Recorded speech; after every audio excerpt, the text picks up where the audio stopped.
আরজি কর মেডিকেল কলেজের ঘটনা আমরা সবাই জানি, আমাদের মনে ওটা একটা তীব্র প্রতিবাদ রয়ে গেছে। তো সেই প্রতিবাদ করতে আজকে আমরা সবাই মেয়েরা রাত দখলে নেমেছি। ঘটনার সাথে যে এবং যারা জড়িত রয়েছে তাদের কঠিন থেকে কঠিনতম শাস্তি চাইছি। আর আজকের রাতটা আমাদের কাছে স্মরণীয় হয়ে রয়ে যাবে সবসময়। আজ আমিও সেই দলে যোগ দিয়েছি, প্রতিবাদ করার জন্যই নেমেছি। তো আমাদের তমলুক বাসিন্দা অনেকেই নেমেছে, আরও বেশি নামলে আরও বেশি ভালো লাগতো আমাদের।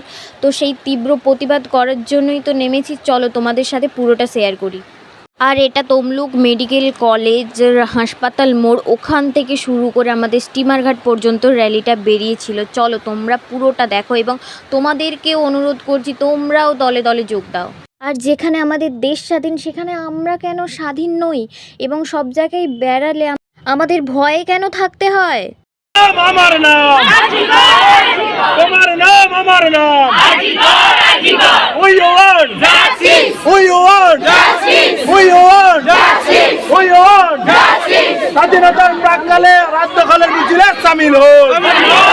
আর একটা কথা না বলে আমি পারছি না সত্যি, শুধু আজকের রাতটা নয়, 14ই আগস্ট রাতটা নয়, সব সময় যেন আমরা বাড়ি থেকে বেরোতে পারি। রাত্রিবেলা বেরোলে আমাদের মা বাবাদের কেন ভয় লাগবে? কেন? যখনই আমরা এখনও যদি কোথাও বেড়াই সেখানে আমরা সব জায়গায় সেফটি ফিল কেন করতে পারি না? আমরা কেন সেফটি থাকতে পারবো না?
মন্দির সোপান তলে কত প্রাণ হলো বলিদান, লেখা আছে অশ্রু জলে। মুক্তির মন্দির সোপান তলে কত বিধাতা, পঞ্জাব সিন্ধু গুজরাট মারাঠা দ্রাবিড় উৎকল বঙ্গ, হিমাচল যমুনায় গঙ্গা উচ্ছল চলজিত রঙ্গ, নামে জানে জয় হে, জয় জয় জয় জয় হে। মাঠ যেটা উপরে